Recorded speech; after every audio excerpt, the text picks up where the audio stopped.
我们谢谢新媒可以看到，这强风豪雨不断，在花莲的美仑地区，有名外送员是被强风给吹倒在地，甚至一度是连车子都扶不起来。所幸刚好有2名员警巡逻经过，立刻上前帮忙。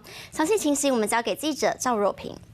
好的，主播小犬，台风的威力不容小觑。花莲美仑有1名外送员在骑车的时候被吹倒在地，强风不断吹袭，外送员想扶却扶不起车。所幸美仑派出所的2名员警在巡逻时发现骑士有状况，赶快下车帮忙。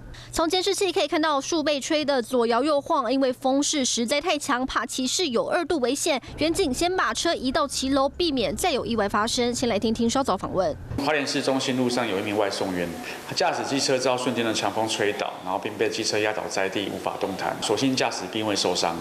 可以看到人行道上到处都是被吹落的树叶，可见风势真的很大。美仑地区又因为地形的影响，加上临近花莲港，风势更明显。所幸这起意外外送员没有受伤，不过要提醒民众，台风天骑车要特别小心，注意行车安全。如果非必要，尽量不要外出，躲在家防台。以上是目前掌握最新消息，镜头交还给棚内。